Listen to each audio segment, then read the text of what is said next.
Wabarakatuh. Selamat pagi, salam sejahtera. Kami ucapkan kepada para peserta Resident Scientific Meeting KONAS 19 Perhati KL 2022. Saya Yolanda sebagai MC dan atas nama panitia mengucapkan selamat datang kepada para penguji, Dr. Salim Hadiani, spesialis telinga hidung tenggorok kepala leher konsultan, Dr. Masyita Gafar, spesialis THTKL konsultan, Dr. Dewi Pratiwi, spesialis THTKL konsultan. Dan kepada para peserta, Dr. Tri Aryati Oktavia, Dr. Divlizer, Dr. Pande Made Indra Permana, Dr. Darmayanti, dan Dr. Victor Kristanto Surojo. Untuk memandu sesi ini, kami mengundang moderator Dr. Salim Hadiani, spesialis telinga hidung tenggorok kepala leher konsultan, untuk memandu acara. Kepada moderator kami persilahkan.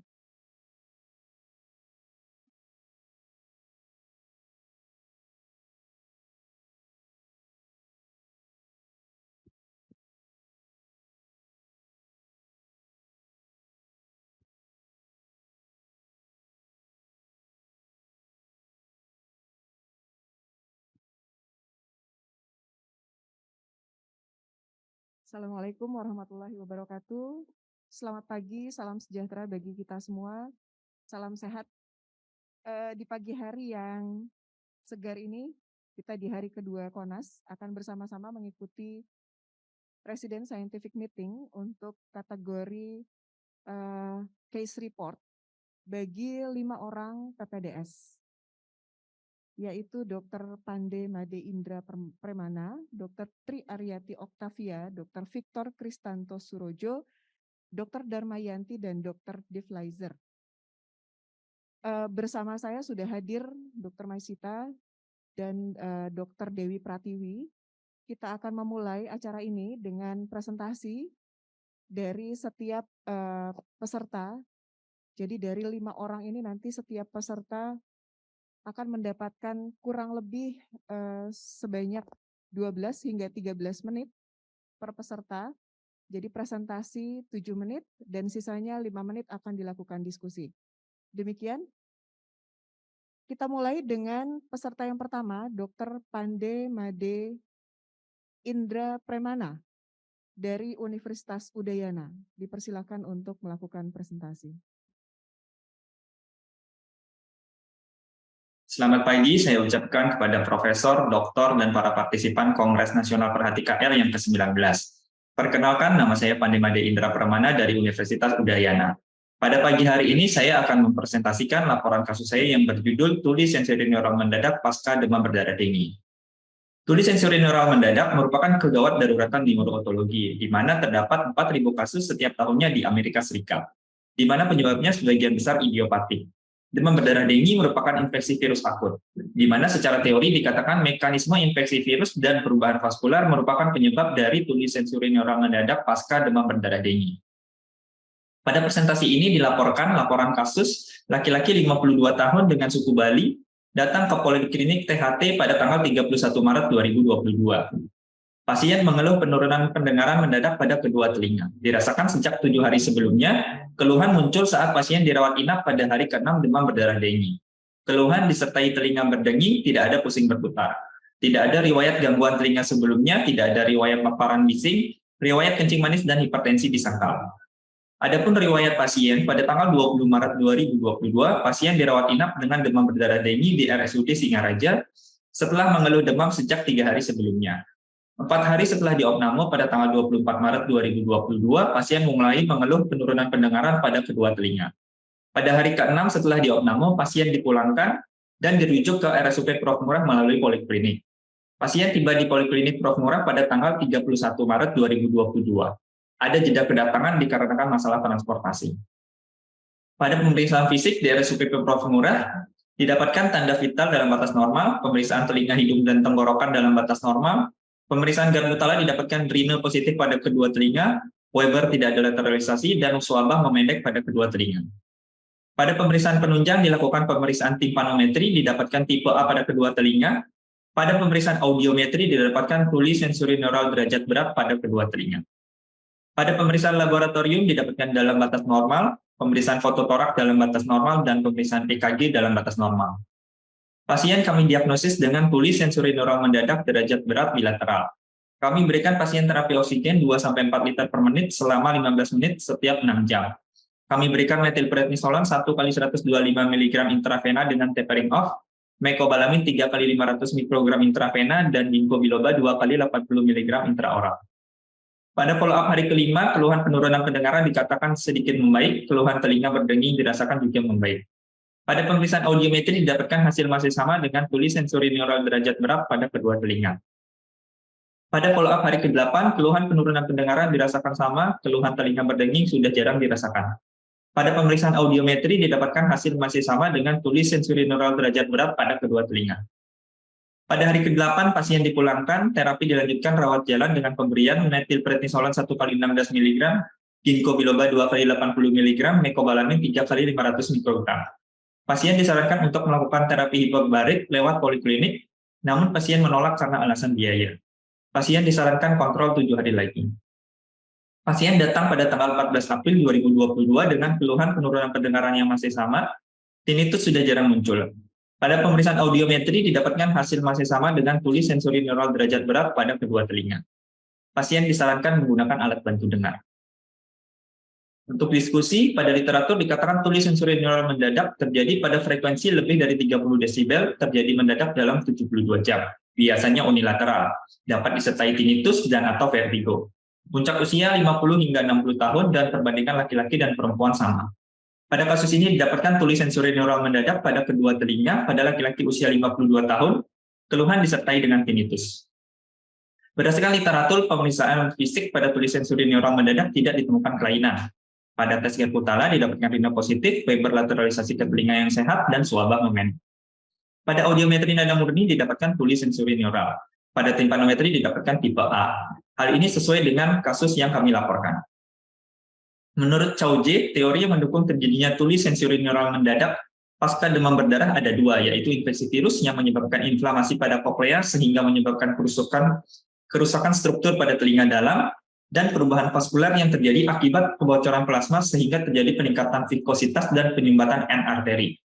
Ribeiro et al. Melaporkan satu kasus pasien laki-laki dengan tuli sensori neural mendadak pasca demam berdarah di Brasil.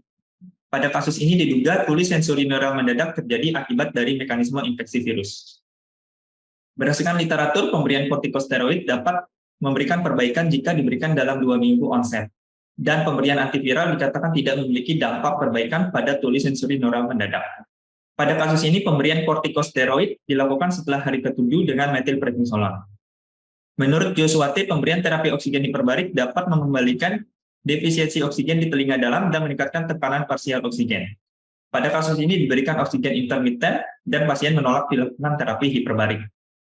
Menurut literatur, pemberian ginkgo biloba memiliki efek antioksidan dan efek neuroprotektif. Pemberian mecobalamin dapat mencegah memburuknya gangguan pendengaran jangka panjang. Pada kasus ini diberikan mecobalamin 3x500 mikrogram dan ginkgo biloba 2x80 mg. Berdasarkan Siegel kriteria, prognosis tuli sensori neural mendadak dibagi menjadi 4, pulih total, pulih parsial, pulih minimal, dan tidak ada pemulihan. Pada kasus ini dapat dikatakan berdasarkan Siegel kriteria tidak ada pemulihan. Sebagai kesimpulan, pada kasus ini dilaporkan laki-laki usia 52 tahun dengan tuli sensori neural mendadak pasca demam berdarah dengue. Tuli sensori neural mendadak merupakan kegawat daruratan yang memerlukan penanganan segera. Hubungan antara tuli sensori neural mendadak dan demam berdarah dengue masih belum diketahui secara pasti. Tidak ada terapi spesifik untuk tuli sensori neural mendadak. Penanganan tuli sensori neural mendadak dilakukan secara empiris. Sekian dan terima kasih.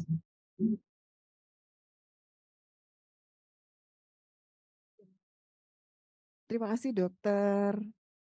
Pandemade Indra Permana. Tadi waktunya sebetulnya masih banyak, Dok. Ada 3 menit lagi. Kita lanjutkan saja kepada diskusi. Kita punya waktu 5 menit untuk Dr. Dewi Pratiwi barangkali akan memulai diskusi. Silakan Dr. Dewi. Terima kasih Dok. Selamat pagi Dr. Sali, Dr. Maisita, dan selamat pagi Dr. Dewi. Selamat pagi juga untuk Dr. Pande ya yang barusan mempresentasikan. Pertanyaan saya adalah bagaimana rekomendasi pemberian oral kortikosteroid pada kasus Anda, kemudian seperti kortikosteroid apa yang digunakan, dosisnya berapa, kemudian golden period-nya kapan gitu ya.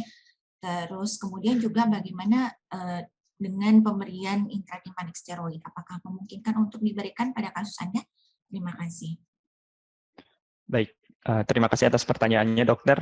Untuk pemberian kortikosteroid pada pasien ini dipilih menggunakan kortikosteroid sistemik, dokter. Untuk pemberian kortikosteroid oral biasanya jarang direkomendasikan karena dikatakan pemberian oral kurang efektif, dokter, dalam segi penyerapan dan juga dari farmakodinamis dan farmakokinetiknya, dokter. Jadi lebih disarankan untuk pemberian secara sistemik ataupun intratimpani.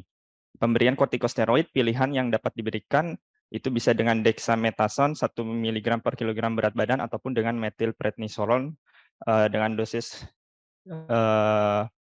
tunggal, dokter. Kemudian untuk pemberian kortikosteroid intratimpani sendiri sebenarnya direkomendasikan bisa diberikan sebagai terapi utama, terapi tambahan ataupun terapi salvage atau terapi susulan, dokter. Pada pemberian kortikosteroid intratimpani biasanya lebih dipilih pada pasien-pasien dengan kontraindikasi pemberian kortikosteroid sistemik, misalnya pada pasien dengan diabetes mellitus ataupun hipertensi tidak terkontrol. Untuk pemberian kortikosteroid intratimpani sendiri juga bisa sebagai salvage terapi jika setelah pemberian kortikosteroid sistemik dinilai tidak memberikan perbaikan, dokter. Dan untuk menilai apakah ada perbaikan dengan pemberian kortikosteroid sistemik ini, dari literatur yang saya baca itu dikatakan jika setelah 1-2 minggu terapi itu tidak ditemukan adanya perbaikan ambang dengar, dokter. Mungkin kurang lebih seperti itu, dokter. Terima kasih. Kalau golden period-nya kira-kira? Izin, dokter. Untuk golden period pemberian terapi kortikosteroid dikatakan maksimal 2 minggu, dokter. Setelah 2 minggu dikatakan untuk prognosis dari terapinya dikatakan kurang baik, dokter. Terima kasih. Cukup, Dokter Sali. Terima kasih, Dokter Dewi. Mungkin Dokter Masita akan menambahkan. Terima kasih, Dokter Sali. Selamat pagi, Dokter Pande. Jadi pertanyaan saya buat Dokter Pande adalah karena tadi sudah tadi sudah ada kesimpulan bahwa tidak ada pemulihannya. Yang ingin saya tanyakan, berapa lama pemberian steroid, kemudian kita mengatakan tidak ada pemulihan. Karena kalau lihat tadi pemberian steroid sistemik kalau nggak salah 4 hari ya. Kemudian selanjutnya dilanjutkan dengan oral, tetapi pemberian oralnya mungkin hanya beberapa hari, kemudian dijelaskan bahwa tidak ada pemulihan. Itu pertanyaan pertama. Yang kedua, berapa lama follow up kemudian kita mengatakan bahwa ini sudah tidak akan ada pemulihan lagi berdasarkan literatur yang ada. Kemudian yang lain adalah sebenarnya salah satu tujuan untuk terapi sudden deafness kita ketahui sama-sama adalah untuk restorasi pendengaran ya. Tetap dengan modalitas apa saja. Artinya apakah melalui sistemik, intratimpanik ataupun dengan oral. Jadi pertanyaan yang lain adalah bagaimana dengan pertimbangan injeksi intratimpanik pada kasus ini, karena pasien pun menolak untuk terapi hiperbarik. Kita memang cukup mahal ya untuk sekali terapi dan dibutuhkan minimal 5 kali untuk terapi hiperbarik, tapi kalau untuk injeksi intratimpanik kan tidak membutuhkan biaya yang terlalu besar dan di cover juga oleh asuransi. Jadi itu yang ingin saya tanyakan ke Dokter Pande. Silahkan, Dok. Baik, terima kasih untuk pertanyaan pertama. Apakah kapan dikatakan kapan waktu dikatakan kalau pasien ini pengobatannya dikatakan tidak pulih atau tidak ada pemulihan? Dari literatur yang saya baca, dokter, itu dikatakan jika setelah diberikan terapi kortikosteroid setelah 1-2 minggu tidak ada perbaikan, di mana pada pasien ini pemberian kortikosteroid telah kita lakukan secara sistemik, dilanjutkan dengan pemberian terapi oral selama 1 minggu, itu tidak ada perbaikan ambang dengar, dokter. Jadi kurang lebih setelah 2 minggu jika tidak ada perbaikan, yang setelah di follow up secara rutin mungkin setiap minggu tidak ada perbaikan, itu bisa dikatakan tidak ada pemulihan, dokter. Namun dari literatur yang saya baca, dikatakan follow up sebenarnya bisa dilakukan hingga 6 bulan, dokter. Namun pada pasien ini kurang kooperatif, jadi setelah pasien kontrol 1 kali rawat jalan, pasien tidak kontrol kembali, dokter. Kemudian untuk pilihan terapi pemberian kortikosteroid intratimpani, pada pasien ini tidak dilakukan juga karena alasan yang sama, dokter, dari pasien tidak kooperatif dan menolak, dokter. Mungkin itu saja, dokter. Cukup Terima kasih. mungkin, Dokter Masyita? Ya, silakan. Terima kasih, Dokter Pande. Terakhir mungkin dari saya, ini ada salah satu sebetulnya yang penting dalam case report itu sebetulnya kita melihat clinical evidence. Clinical evidence. Nah, bagaimana Dokter Pande melihat health isu-isu kesehatan yang Dokter Pande angkat dalam case report Dokter Pande pada hari ini? Apa isu strategis kesehatan, isu strategis dalam kasusnya apa? Izin, dokter. Untuk isu yang saya bawakan di sini kan seperti yang kita tahu, kalau tulis sensori neural mendadak kan merupakan kasus yang jarang, terutama jika ditemukan pada kasus, dalam laporan kasus ini adalah pada kasus demam berdarah, itu jarang ditemukan, dan juga masih banyak masyarakat atau tulis sensori neural mendadak ini, di mana penting untuk kasus ini dilaporkan agar orang lebih memahami dan mengetahui kalau penanganan segera itu adalah hal yang penting dalam tata laksana tulis sensori neural mendadak ini, dokter. Baik, terima kasih Dokter Pande. Waktunya pas. Kita akan lanjutkan kepada peserta yang kedua, Dr. Tri Aryati Oktavia. Dr. Tri Aryati Oktavia akan membawakan satu kasus juga, Dr. Tri Aryati dari Universitas Andalas. Waktunya juga sama, 7 menit. Kepada Dr. Tri Aryati Oktavia, dipersilakan. Assalamualaikum warahmatullahi wabarakatuh. Selamat pagi Bapak dan Ibu konsulen. Perkenalkan, saya Tri Aryati Oktavia dari Universitas Andalas. Saya akan mempresentasikan laporan kasus yang berjudul transkanal atikotomi dan atikoplasti pada kolesteatoma atik. Pendahuluan, kolesteatoma atik muncul dan berkembang dari kantong retraksi yang berasal dari pars flaccida dengan pelebaran di superior membran timpani dengan akumulasi dari debris dan destruksi tulang. Atikotomi, atikoplasti, dan timpanoplasti dengan kartilago atau perikondrium diindikasikan untuk tata laksana kolesteatoma atik. Maaf, Dokter. Atikotomi merupakan eksisi dendrilateral daerah atik yang dapat diekspos melalui liang telinga, yaitu dinamakan dengan anterior atikotomi, dan melalui rongga mastoid yang dinamakan dengan posterior atikotomi.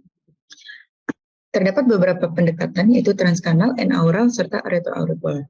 Untuk pendekatan transkanal lebih minimal traumatik dibandingkan dengan pendekatan yang lain. Pendekatan ini bertujuan untuk membuang kolesteatom, untuk rekonstruksi membran timpani, dan juga tulang-tulang pendengaran, serta menghindari pembedahan secara mastoid.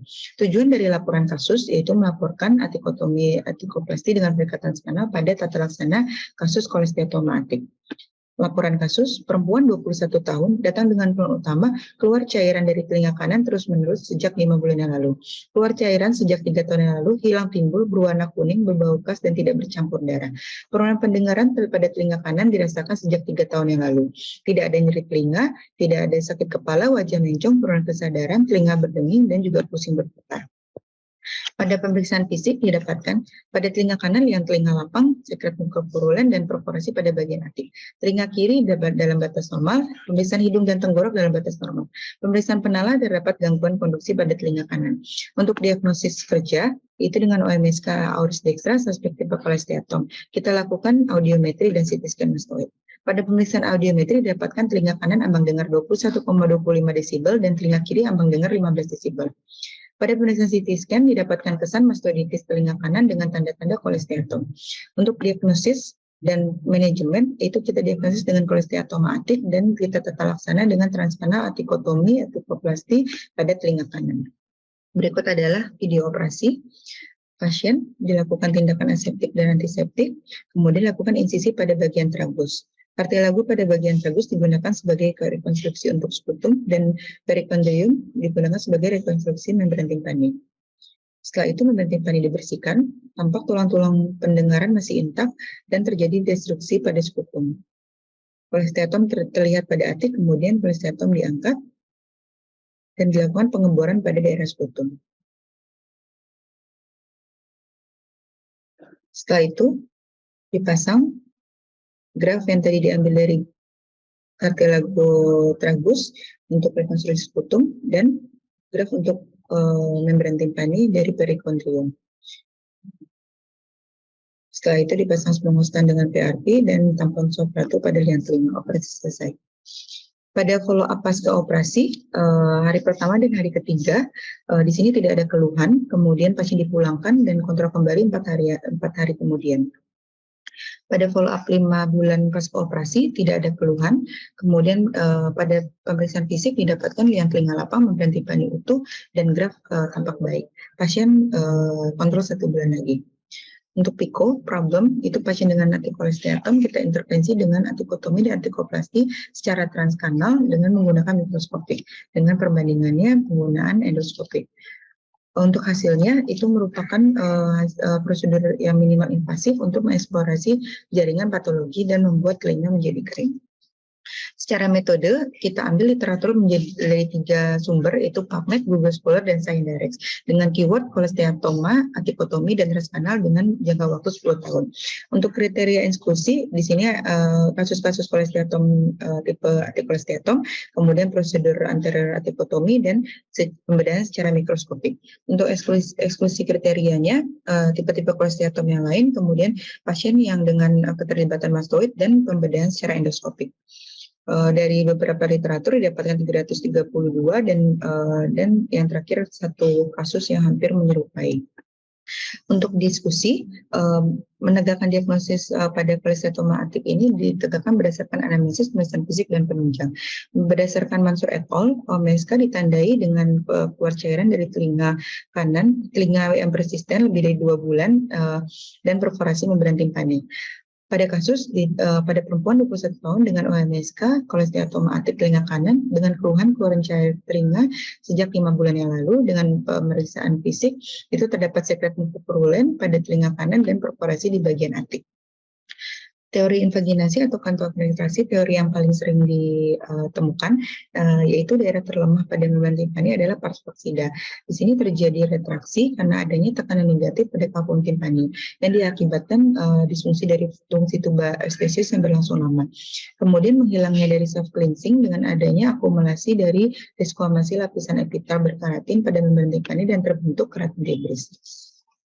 Pada kolesteatoma atik ini terjadi pertumbuhan ke dalam epitel dari pars oxida ke dalam epitimpanum, dan kemudian terjadi erosi pada tulang pendengaran ini sering pada bagian yang perstensa. Untuk diagnosis terkonfirmasi dengan hasil PA. Pemeriksaan CT scan mastoid sebelum operasi sangat penting, yaitu dengan cara mengukur jarak antara atap dari meatus acoustica externus dengan tegmen timpani melalui potongan koronal. Menurut Ahmedi et al., apabila jarak kurang dari sama dengan 5 mm, ini sulit dilakukan dengan pendekatan transmastoid. Apabila terjadi trauma pada dura ataupun atap meatus acoustica externus eksternal, di sini dilakukan antikotomi dengan pendekatan transkanal. Kesimpulan, tata laksana pada antikotomi pada atik kolesteatom ini adalah dengan pembedahan. Antikotomi dan antikoplasti dengan pendekatan transkanal merupakan prosedur yang minimal invasif untuk eksplorasi jaringan patologis dan juga membuat telinga menjadi kering. Terima kasih. Terima kasih Dr. Tri Aryati, waktunya tepat 7 menit. Kita akan mulai dengan pertanyaan dari Dr. Dewi. Silakan, Dok. Terima kasih Dr. Sali.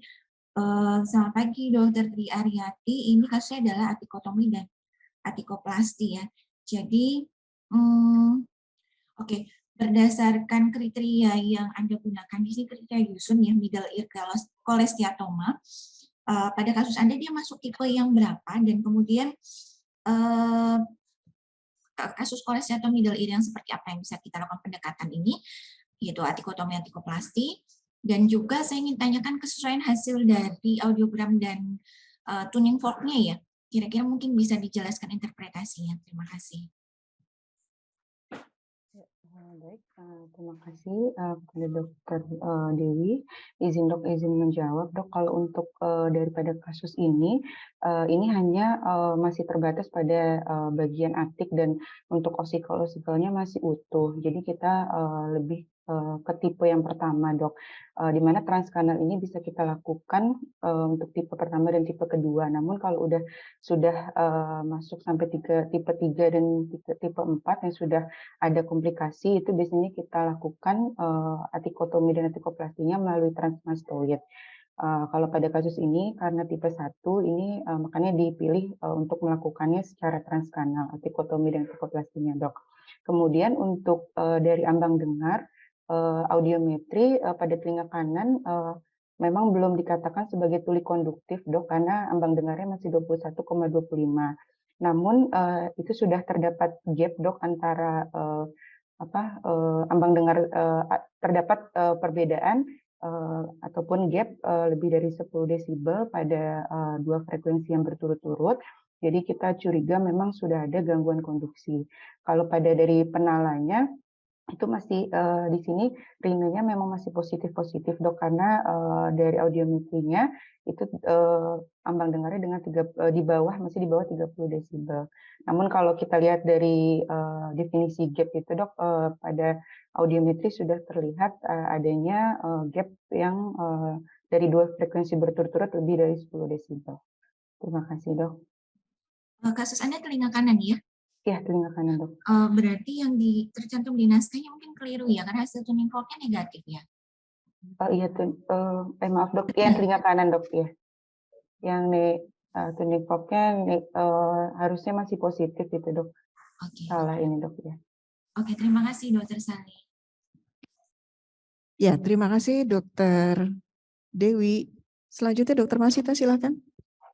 Terima kasih Dokter Sali. Selamat pagi Dokter Tri Aryati. Jadi tadi ada tindakan atikotomi transkanal ya.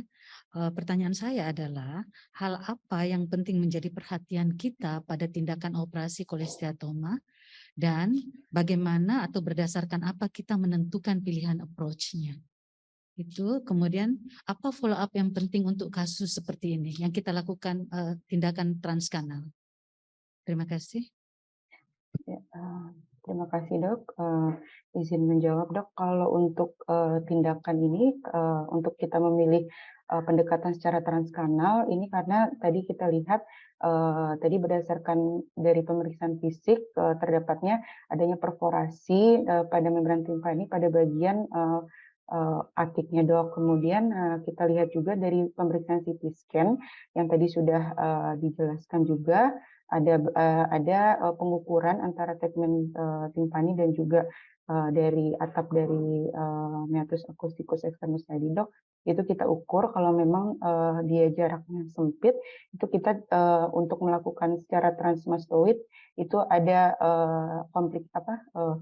suatu komplikasi ataupun resiko yang bisa karena jaraknya sangat sempit dok. Jadi kita lebih memilih untuk transkanal. Kemudian yang pertanyaan kedua dok, untuk follow up biasanya pada kasus yang perforasi atik ini harusnya dilakukan pemeriksaan timpanometri juga dok, karena kan dari etiologinya di sini karena adanya disfungsi tuba yang terlalu lama dan kita juga harus memeriksa dari keadaan dari telinga tengahnya dok. Pemeriksaan timpanometri harus kita follow up juga dok untuk setelah post op, sebelum post op dan juga setelah post op kita harus follow up untuk selanjutnya dok. Terima kasih dok. Terima kasih Dokter Tri Aryati. Mungkin berhubung waktu ini sudah 13 menit, kita cukupkan untuk Dokter Tri Aryati. Terima kasih. Terima kasih dok. Kita akan beranjak kepada peserta yang ketiga. Peserta yang ketiga adalah Dr. Victor Kristanto Surojo dari Universitas Brawijaya. Silakan Dr. Victor Kristanto untuk mempresentasikan case report-nya selama 7 menit. Selamat pagi dokter, perkenalkan nama saya Victor Kristanto Surojo, PPDS DHT BKL, FKUP Malang. Izin membawakan satu case report dengan sinus preauricula dengan komplikasi abses preauricula. Dengan pembimbing Dr. Haji Edi Handoko, spesialis DHT PKL, subspesialis otologi. Case report yang pertama, anak A usia 9 bulan, laki-laki dengan keluhan utama bengkak pada bagian depan telinga kiri. Pasien ini datang ke RSSA pada tanggal 27 Desember 2021. Ibu pasien mengeluhkan bahwa anaknya ini ada bengkak di depan telinga kiri sekitar 1 minggu yang lalu. Awalnya bengkak kecil, makin lama makin besar, disertai kemerahan pada kulitnya. Ibu pasien juga mengatakan pasien mengalami demam dan nyeri pada saat yang bersamaan. Ibu pasien mengatakan pasien memiliki riwayat lubang telinga di depan telinga kirinya sejak lahir. Riwayat penyakit sebelumnya, pasien pernah mengalami keluhan yang sama, kurang lebih saat usia 7 bulan.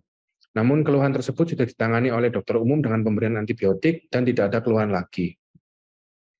Dari pemeriksaan fisik yang kami dapatkan dari regio preauricula sinistra didapatkan hiperemi, edema, fluktuasi, indurasi. Dari fungsi aspirasi kami dapatkan darah bercampur pus dominan pus. Kami diagnosis dengan preauricular abscess sinistra, et causa sinus preauricula sinistra. Kami lakukan insisi drainase dan kami berikan antibiotik berupa ampicillin sulbactam, gentamicin, dan metronidazole.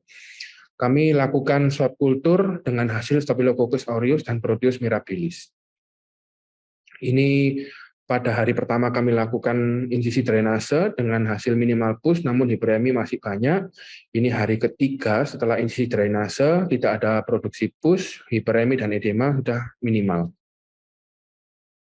Pasien ini datang lagi ke Dr. Saiful Anwar Rumah Sakit, ini datang pada tanggal 17 Januari 2022 dengan rencana dilakukan fistulektomi. Pada saat ini pasien tidak ada keluhan dan semua hasil penunjang dalam batas normal. Kami diagnosis dengan fistula preauricula sinistra, kami lakukan fistulektomi sinistra, dan ini hasilnya setelah dilakukan fistulektomi. Berikutnya untuk diskusi, yang pertama, sinus preauricula ini dapat juga disebut dengan nama preauricular pit atau preauricular tract. Adalah malformasi kongenital yang dapat muncul saat pembentukan soft tissue preauricula. Sinus preauricula ini juga dapat menimbulkan komplikasi seperti terbentuknya abses dan terjadinya infeksi. Hingga saat ini, manajemen sinus preauricula dengan atau tanpa komplikasi itu masih menimbulkan pro dan kontra tentang bagaimana menentukan waktu untuk pembedahan dan teknik pembedahannya. Di sini kita akan membahas untuk teknik pembedahannya. Yang pertama, dari literatur dikatakan bahwa lebih dari 25 hingga 50% dari kasus fistula preauricula adalah bilateral. Pada kejadian unilateral, yang paling sering terjadi pada telinga kiri. Sesuai dengan kasus ini, terjadinya unilateral dan telinga kiri. Sinus preauricula ini juga umum terjadi pada kaum Asia, dan pada kasus ini pasien juga merupakan kaum Asia. Sinus preauricula ini juga dapat menimbulkan gejala jika terjadi buntu atau infeksi, seperti nyeri, bengkak, kemerahan, demam, bahkan mengeluarkan cairan berbau. Sesuai dengan kasus ini juga ditemukan temuan yang sama seperti di literatur. Penting juga ditanyakan ke pasien itu bahwa ini merupakan infeksi pertama atau infeksi berulang, karena ini nantinya akan mempengaruhi hasil post operasinya, apakah dia angka rekurensinya tinggi atau tidak. Pada pasien ini memang didapatkan terjadi sudah infeksi berulang, sehingga kemungkinan nanti akan terjadi meningkatnya persentase dari rekurensi akan meningkat. Menanyakan riwayat dari keluarga juga penting untuk membedakan antara gejala yang muncul ini adalah gejala dari sebuah penyakit atau gejala dari sebuah sindrom. Namun pada kasus ini menemukan gejala pada sesuai dengan penyakit, bukan sebuah sindrom. Untuk manajemen sesuai literatur, infeksi dengan atau tanpa abses. Jika dengan abses maka dilakukan insisi drainase dan diberikan antibiotik. Dapat dilanjutkan ke pembedahan. Jika tanpa abses dapat dilakukan pembedahan. Pada pasien ini juga dilakukan hal yang sama dengan two step. Jadi insisi drainase dulu baru dilakukan pembedahan. Ini untuk teknik pemberian antibiotik sesuai dengan kulturnya, dapat diberikan ampicillin sulbactam, gentamicin, metronidazole, ini adalah sesuai. Lalu pada pasien ini dilanjutkan dengan simple fistulektomi dengan pendekatan supraauricula. Untuk durante operasi kita menggunakan methylene blue. Pada kasus ini kita menggunakan methylene blue karena mudah digunakan dan tidak terlalu invasif. Teknik supraaurikular teknik ini digunakan karena kelebihannya adalah memberikan lapangan operasi yang lebih luas dan lebih mudah menjangkau. Selain itu, teknik pendekatan supraaurikular ini untuk rekurensi hanya 3,7%, di mana teknik-teknik yang lain seperti simple fistulektomi bisa rekurensinya hingga 32%. Pada akhirnya kesimpulan pemberian antibiotik dan dilakukan inisisi drainase ini untuk fase pertama adalah menangani fase akut, sehingga setelah fase akut tertangani, infeksi selesai, dapat dilanjutkan dengan fistulektomi, sehingga hasil lebih optimal. Sekian, terima kasih. Waktunya agak lebih. Kita mulai dengan pertanyaan dari Dr. Dewi. Silakan Dr. Dewi. Terima kasih Dr. Sali, saya nggak ada pertanyaan. Dr. Sali gantian aja. Terima kasih. Baik, Dr. Dewi. Silakan Dr. Masita barangkali. Selamat pagi, Dr. Victor. Pertanyaan saya, apa nilai yang berbeda yang ingin ditampilkan dengan pada case report ini? Apakah ada tindakan yang berbeda, pendekatan yang berbeda, atau bagaimana? Terima kasih. Selamat pagi, dokter. Mohon izin menjawab. Dari kasus ini sebenarnya kasus yang cukup umum, dokter. Namun di sini saya concern untuk penata laksanaannya tentang timingnya, dokter. Di sini yang ingin saya highlight adalah timing untuk tindakan operasi setelah menangani tindakan infeksi absesnya dulu, dokter. Di beberapa literatur memang ini ada disebutkan bahwa timing operasi itu bisa dilakukan saat kondisi inflamasi terjadi atau saat abses, namun juga bisa dilakukan setelah abses ditangani dan fase inflamasi sudah selesai dulu, dokter. Karena di sini masih pro dan kontra gitu, dokter. Mohon izin. Terima kasih. Terima kasih Dr. Masita. Berikutnya pertanyaan dari saya menyambung pertanyaan dari Dr. Masita. Saya mungkin menanyakan mengenai aspek-aspek bagaimana Dr. Victor ini membuat review, clinical review untuk kasus yang Dr. Victor angkat. Salah satu poin, Dr. Victor bisa mendengar? Mohon maaf, dokter, baru tersambung ini, dokter. Mungkin bisa diulangi, dokter. Ya, kita ulang.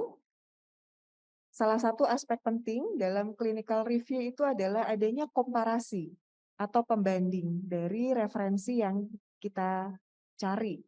Sehingga kita bisa melakukan analisis bagaimana tindakan yang sudah kita lakukan terhadap kasus kita. Kira-kira dari referensi yang Dr. Victor dapatkan, apakah ada pembanding sehingga Dr. Victor bisa mengambil kesimpulan tata laksana yang Dr. Victor lakukan ini tepat atau tidak untuk kasus? Oke, baik, dokter mohon izin menjawab, dokter. Untuk saat ini memang untuk kasus pembanding secara langsung, untuk mungkin pasien yang lain kita belum ada, dokter. Jadi yang membuat saya menarik perhatian saya ini adalah di literatur ini memang hingga sekarang, hingga detik ini memang pro dan kontra, dokter, mengenai tata laksana secara langsung ataupun menunggu fase inflamasinya selesai dulu. Yang membuat Dr. Victor akhirnya mengambil kesimpulan harus dilakukan tindakan secara langsung? Mohon izin, dokter. Ini kami tunggu dulu, dokter, hingga inflamasinya selesai, dokter. Jadi memang di literatur, saya pernah baca di literatur yang kalau tidak salah dari Korea, dokter, itu menunjukkan mereka setuju mengerjakan secara langsung dengan fase inflamasi tersebut, dokter. Namun memang ada kesulitan pada saat inflamasi itu. Pada saat inflamasi itu ada kesulitan untuk membedakan jaringan yang sehat dan jaringan yang fibrotik, dokter. Jadi pilihan untuk dilakukan tindakan setelah fase akutnya selesai itu lebih kami pilih, dokter, karena lebih mudah untuk membedakan jaringan yang baik dan yang rusak, dokter. Ya, baik. Terima kasih, Dr. Victor. Terima kasih, dokter. Kita akan lanjutkan untuk peserta yang keempat, yaitu Dr. Darmayanti. Yang juga akan melakukan presentasi kasusnya selama 7 menit, Dr. Darmayanti adalah dari Universitas Syah Kuala. Silakan Dr. Darmayanti. Assalamualaikum warahmatullahi wabarakatuh. Saya Darmayanti dari Universitas Syah Kuala Banda Aceh akan mempresentasikan laporan kasus yang berjudul mastoidektomi dan kraniotomi konkaren pada otitis media supuratif kronik tipe bahaya dengan abses intrakranial.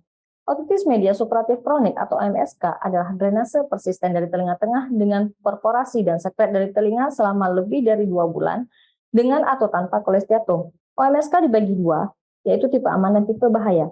Tipe bahaya ditandai adanya kolesteatom aktif atau kolesteatom posterior superior dengan riwayat sekret telinga yang berbau dan gangguan pendengaran. Secara epidemiologi, prevalensi OMSK di seluruh dunia adalah 65 hingga 330 juta orang. 60% memiliki gangguan pendengaran yang signifikan. Insidensi pada anak-anak dan orang dewasa relatif hampir sama. Artono dan kawan-kawan melaporkan terdapat 9 kasus OMSK dengan komplikasi intrakranial di Surabaya. Ridwan dan kawan-kawan melaporkan terdapat 69 kasus OMSK dan 29,5% merupakan tipe bahaya di Banda Aceh. Komplikasi intrakranial yang sering ditemukan adalah abses cerebral, abses cerebellum, dan trombosis sinus sigmoid. Dilaporkan kasus seorang laki-laki berusia 35 tahun yang dikonsulkan dari bagian bedah saraf dan sudah dilakukan operasi pemasangan pipi shunt. Dari anamnesis didapatkan pasien dengan keluhan keluar cairan dari telinga kiri sejak 2 bulan, dirasakan hilang timbul, sekret berwarna kuning kehijauan, kental, dan berbau. Riwayat keluar cairan dari telinga kiri sejak 25 tahun yang lalu hingga di belakang telinga. Penurunan pendengaran pada telinga kiri, nyeri kepala hebat sejak 3 bulan dan memberat sejak 2 minggu. Tidak ada riwayat penurunan kesadaran. Dari hasil pemeriksaan otoskopi didapatkan sekret berwarna kuning kehijauan, kental, dan berbau. Setelah dibersihkan didapatkan membran timpani tampak perforasi marginal dan terdapat sikatrik di retroaurikular kiri. Pada pemeriksaan CT scan kepala didapatkan tampak massa kistik hemisfer cerebri kiri dan ventricle dilatasi. Kemudian dilakukan tindakan pemasangan pipi shunt. Kemudian dilakukan evaluasi CT scan kepala setelah 1 minggu pemasangan pipi shunt dan didapatkan lesi hipodens di cerebri kiri yang menekan ventricle. Pada CT scan temporal tampak pneumatisasi air sel mastoid berkurang, tegmen mastoid erosi, osikular erosi, kolesteatom di mastoid kiri. Hasil audiogram didapatkan RG ori sinistra tampak tuli konduktif derajat berat dengan 73,75 dB. Pasien didiagnosis dengan OMSK tipe bahaya ori sinistra dan abses cerebri kiri. Direncanakan tindakan radikal mastoidektomi, modifikasi, dan kraniotomi untuk drainase abses. Temuan intraoperatif pada radikal mastoidektomi modifikasi didapatkan kolesteatom mengisi kafum timpani dan kafum mastoid, tegmen timpani dan tegmen mastoid tanpa erosi. Tulang pendengaran tanpa erosi dan destruksi, hanya sisa foot stapes, kemudian dilakukan pemasangan graft secara underlay pada foot stapes. Intraoperatif kraniotomi didapatkan PES sebanyak 40 cc, kemudian dilakukan pemeriksaan kultur dan sensitivitas antibiotik. Pada evaluasi postoperatif POD 1 hingga 4 didapatkan Hospregman 2, kemudian diberikan kortikosteroid, dan pada POD 6 didapatkan perbaikan Hospregman 1. Metode laporan kasus ini melakukan pencarian literatur dengan Medline, PubMed, dan pencarian manual lainnya dengan kriteria inklusi yaitu OMSK tipe bahaya dengan komplikasi intrakranial, mastoidektomi, kraniotomi konkaren, dan mastoidektomi. Dengan kriteria eksklusi OMSK tipe aman. Hasil dari kasus ini setelah dilakukan tindakan radikal mastoidektomi, modifikasi, dan kraniotomi drainase abses dari follow up terhadap pasien didapatkan hasil yang baik, ditandai berkurangnya gejala dan tidak ada komplikasi. Mastoidektomi bersamaan dengan drainase abses otak pada kasus ini perlu segera dilakukan agar dapat menurunkan mortalitas dan meningkatkan efektivitas terapi antibiotik. Diskusi dari kasus ini, kasus seorang laki-laki berusia 35 tahun dengan keluhan otori sejak 2 bulan, penurunan pendengaran, nyeri kepala berat, dan pemeriksaan otoskopi tampak perforasi marginal pada membran timpani, sesuai dengan teori.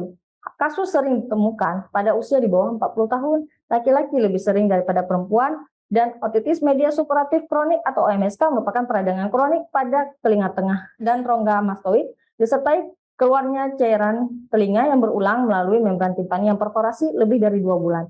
Sakit kepala merupakan tanda khas dari peningkatan tekanan intrakranial. Pada CT scan temporal didapatkan mastoiditis dan kolesteatom pada mastoid kiri. Menurut teori, kolesteatum dapat menyebabkan destruksi karena degradasi enzim oleh osteoklas.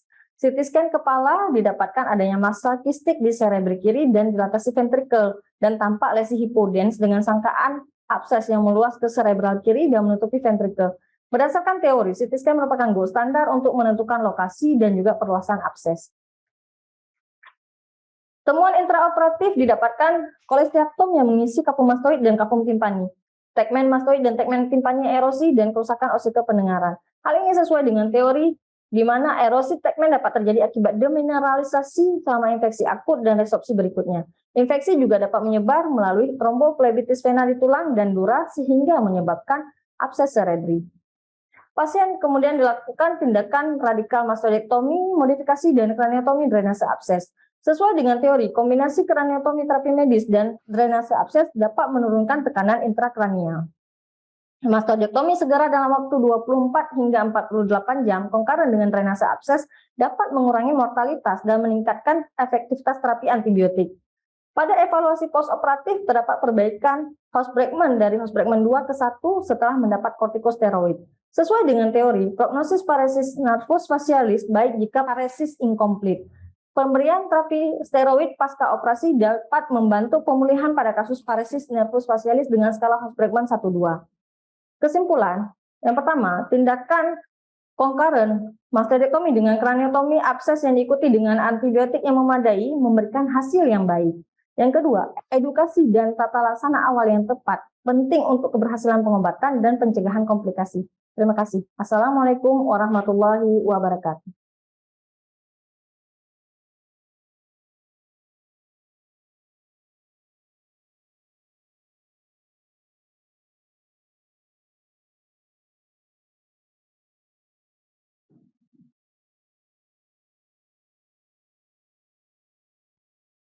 Dr. Dewi, barangkali ada pertanyaan? Terima kasih Dr. Sali. Selamat pagi Dr. Darmayati. Pertanyaan saya adalah, ini dari hasil kultur kuman, hasil kultur pus dari sekretelinga dan cerebral absesnya kan negatif. Kira-kira kenapa? Kemudian antisipasi ke depannya supaya kita bisa mendapatkan hasil kultur, karena pada kasus OMSK sangat penting untuk kita mendapatkan dan hasil resistensi antibiotiknya, karena kan memang kasus resistensi pada antibiotik pada OMSK kan tinggi ya.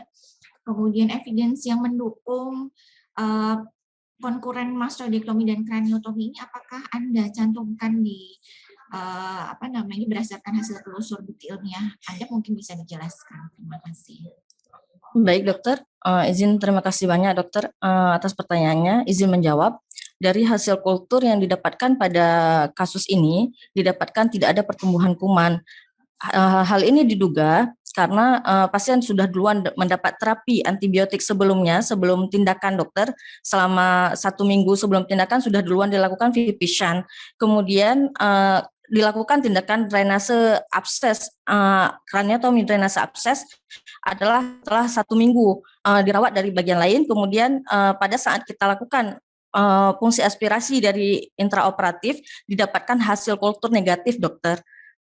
Kemudian untuk pertanyaan kedua dokter tentang evidence tentang concurrent radikal mastoidektomi dengan kraniotomi sendiri, dari penelitian yang saya, dari beberapa literatur yang saya dapatkan dokter, bahwa secara jika dilakukan concurrent dengan dilakukan 2 step menunjukkan hasil prognosis yang sama dokter, sama-sama baik. Namun dengan pertimbangan kalau kita lakukan secara terpisah, misalnya kita lakukan kraniotomi terlebih dahulu baru kita lakukan radikal mastoidektomi, maka akan menambah masa panjang rawatan untuk pasien dokter.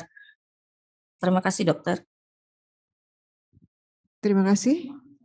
Berikutnya Dr. Masyita, barangkali ada pertanyaan? Terima kasih Dr. Salih. Pertanyaan saya tadi kan sebelum operasi ditemukan paresis nervus facialis ya, tetapi intraoperatif kita tidak lihat apakah finding segmen mana nervus facialis yang terkena itu, apa saya nggak perhatikan atau memang tidak sempat dicantumkan. Kemudian kalau lihat history daripada pasien sudah terpasang Vipishan sebelum menurut Dokter Darmayanti, kira-kira apakah ada kaitan antara adanya hidrosefalus dengan kolesteatoma ini? Terima kasih. Baik dokter, izin dokter menjawab pertanyaan pertama. Jadi temuan post operatif baru kita dapatkan adanya lesi nervus facialis dokter, diduga karena adanya terjadi udem di nervus facialis pada intraoperatif dokter. Mohon maaf dokter, preoperatif pasien dengan host fragment 1 dokter. Dan untuk pertanyaan kedua dokter, mohon maaf dokter, yang untuk pertanyaan kedua tadi bisa diulang dok? Pasien dengan pivisan setelah dilakukan tindakan pivisan sebelumnya, apakah biasanya kan kita salah satu komplikasi daripada OMSK adalah adanya hidrosefalus juga. Menurut Dokter Darmayanti kira-kira seperti apa ini? Baik dokter. Antara riwayat sebelumnya dan penyakit yang ada di telinga. Makasih. Baik dokter, terima kasih dokter. Untuk pertanyaan kedua dokter, jadi pada kasus ini didapatkan adanya peningkatan tekanan intrakranial, di mana dalam literatur disebutkan bahwa abses cerebri sendiri dan lokasi yang dekat dengan ventricle dapat meningkatkan tekanan intrakranial dan juga dapat menyebabkan hidrosefalus dokter. Dan salah satu indikasi operasi dengan pertimbangan abses cerebri adalah jika lesi yang berdekatan dengan ventricle dokter. Dan pada kasus ini juga berhubungan peningkatan tekanan intrakranialnya disebabkan oleh adanya komplikasi daripada OMSK terhadap intrakranial dokter. Ya, terima kasih. Barangkali waktu sudah habis. Terima kasih Dr. Darmayanti. Kita akan lanjutkan kepada peserta terakhir, yaitu Dr. Divlizer dari Universitas Andalas. Silakan Dr. Divlizer, Anda mempunyai waktu 7 menit untuk melakukan presentasi. Assalamualaikum warahmatullahi wabarakatuh. Saya akan melaporkan laporan kasus saya berjudul cedera sinus sigmoid pada tindakan timpanomastoidektomi. Timpanomastoidektomi merupakan prosedur pembedahan untuk mengangkat penyakit dari ruang mastoid dan telinga tengah, di mana resiko timpanomastoidektomi dapat terjadi cedera trauma nervus facialis, trauma labirin, dan juga trauma vaskular. Sebelum melakukan prosedur mastoidektomi, penting untuk mengetahui anatomi dari sinus sigmoid, di mana trauma pada sinus sigmoid dapat menyebabkan perdarahan intraoperasi. Dilaporkan laporan kasus wanita usia 22 tahun dengan keluhan utama keluar cairan dari telinga kanan yang semakin memberat sejak 3 bulan sebelum masuk rumah sakit. Keluhan keluar cairan dari telinga kanan sudah dirasakan sejak 15 tahun yang lalu, hilang timbul saat demam, batuk, dan pilek. Dan kemudian dalam 3 bulan terakhir semakin memberat, yaitu semakin sering, berwarna kekuningan, berbau busuk, dan kadang bercampur dengan darah. Dapat juga penurunan pendengaran pada telinga kanan yang semakin memberat sejak 3 bulan sebelum masuk rumah sakit. Pada pemeriksaan fisik didapatkan liang telinga lapang, tampak perforasi membran tipani pada daerah atik dengan massa keputihan curiga kolesteatom disertai dengan discharge mucopurulent, sedangkan pada telinga kiri tidak didapatkan kelainan. Dari pemeriksaan Garputala didapatkan kesan gangguan pendengaran konduktif pada telinga kanan. Pada audiometri didapatkan gangguan pendengaran konduktif ringan dengan ambang dengar 37,5 desibel dan telinga kiri dalam batas aman. Dari pemeriksaan CT scan didapatkan perselubungan pada daerah antrum dan preantrum mastoid kanan, pneumatisasi berkurang, dan sinus sigmoid pada mastoid kanan didapatkan tipe half moon sesuai dengan klasifikasi ICU. Pasien didiagnosa dengan otitis media suppuratif kronis, suspek tipe kolesteatom dengan gangguan pendengaran konduktif ringan, dan pasien dilakukan operasi timpanomastoidektomi. Dilakukan prosedur timpanomastoidektomi pada telinga kanan pasien.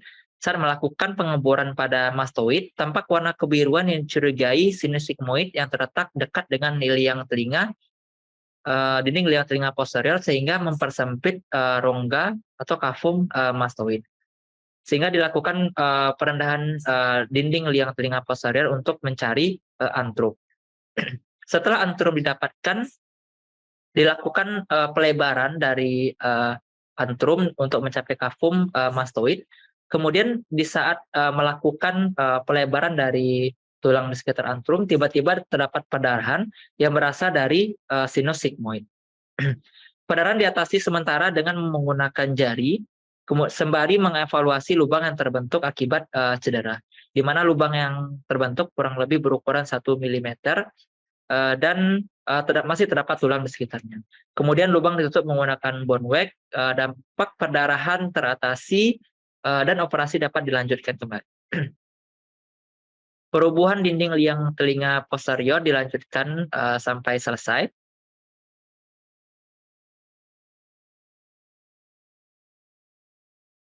Kemudian dilakukan pengambilan graft kartilago dari daun telinga dan juga graft fascia profunda yang telah disiapkan sebelumnya. Kemudian juga disiapkan musculus temporalis untuk obliterasi. Kemudian disusun dimasukkan graft fascia profunda dan juga graft kartilago disusun sedemikian rupa. Kemudian dilakukan pemasangan atau pemberian spongosan sebagai fiksasi. Setelah itu dilakukan obliterasi dengan menggunakan musculus temporalis dan dilanjutkan dengan pemasangan spongosan kembali untuk fiksasi dan dilakukan pemasangan spratula sebagai tampon telinga. Untuk cedera yang terjadi itu merupakan akumulasi dari beberapa faktor risiko. Yang pertama itu terkait dengan operator sendiri, kemudian yang kedua adalah mata bor yang tersedia itu terlalu panjang sehingga menyebabkan handling atau pegangan operator itu jadi tidak stabil. Di mana harusnya panjang dari mata bor harus disesuaikan dari dalam dari area yang akan dibor. Di mana secara umum semakin pendek mata bor maka semakin baik kontrol dari operator. Tipe dari handpiece yang tersedia juga merupakan tipe yang bersudut, di mana secara teori handpiece yang lurus itu lebih disukai daripada yang bersudut karena operator itu memiliki kontrol yang lebih baik. Kemudian saat melipiskan tulang di sekitar sinus sigmoid seharusnya menggunakan tipe mata bor yang diamond, yang halus sehingga minimalisir terjadinya cedera. Variasi anatomi juga merupakan salah satu faktor yang penting yang menyebabkan cedera sinus sigmoid karena volume mastoid yang sempit dan juga sinus sigmoid yang terletak sangat anterior sehingga mendekati dinding posterior yang telinga itu sangat berpotensi untuk terjadi cedera. Di mana mastoid sklerotik itu memiliki risiko yang lebih besar karena letak sinus sigmoid yang terletak lebih anterior.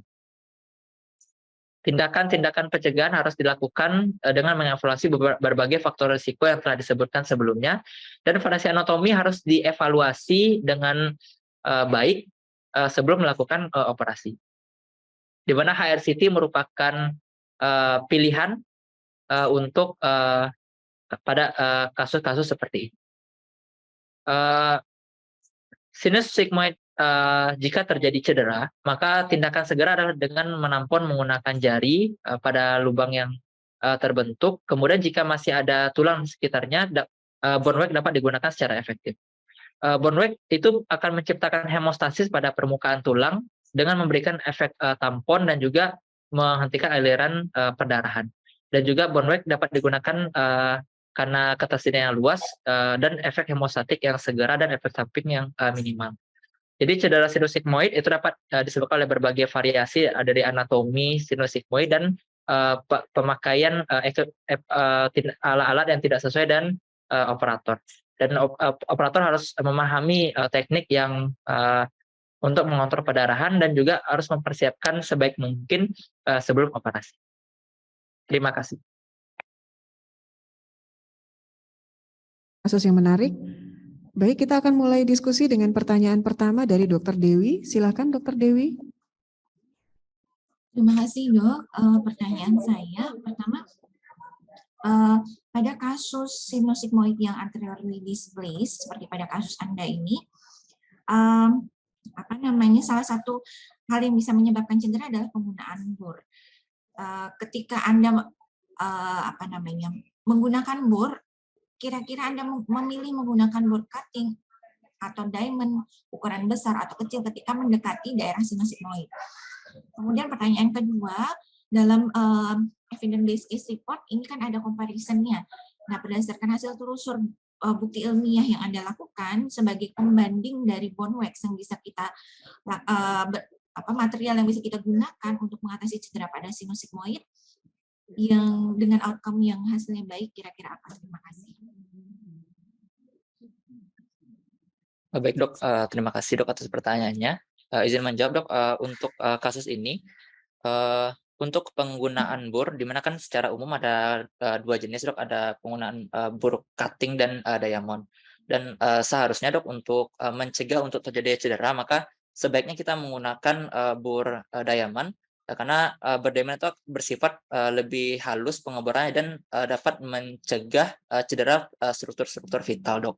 Sedangkan untuk cutting itu akan berisiko untuk beberapa struktur vital seperti sinus sigmoid.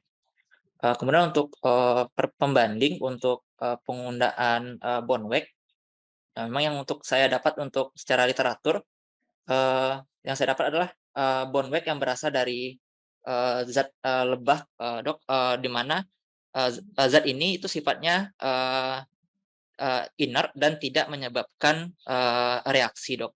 Karena salah satu pertimbangan jika salah satu literatur yang saya dapat bahwa dengan menggunakan seperti hemostatic fabric seperti Surgicel, maka itu akan menyebabkan efek hemostatik pada pembuluh darah dok, dan itu berisiko untuk terjadinya trombus sinus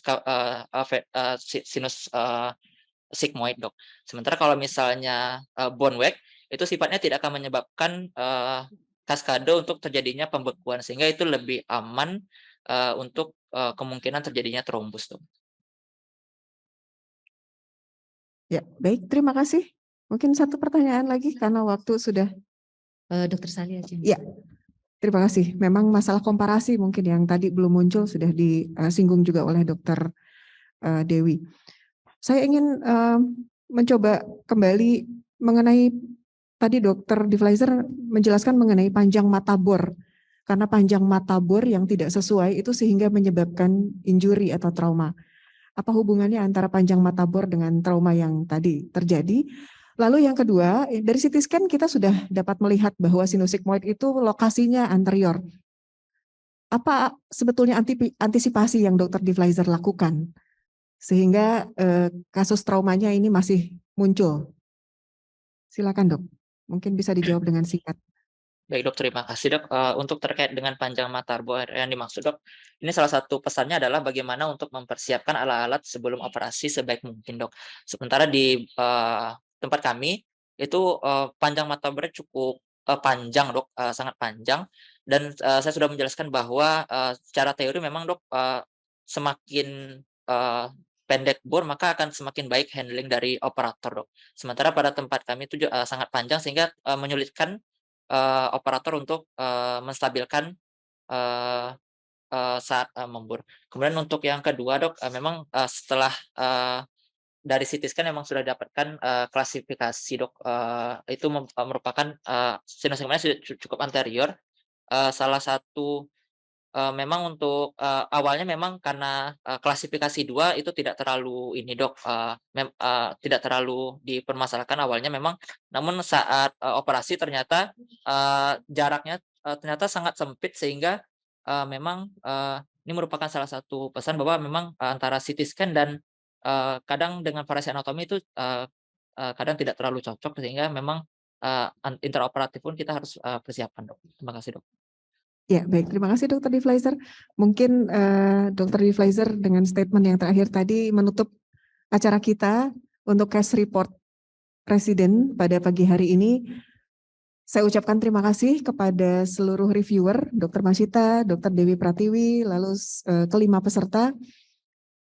Mudah-mudahan bisa semakin menyemangati untuk terus melakukan literatur review yang baik untuk diaplikasikan dalam perbaikan tata laksana pelayanan otologi sehari-hari di klinik atau di kamar operasi. Terima kasih. Assalamualaikum warahmatullahi wabarakatuh.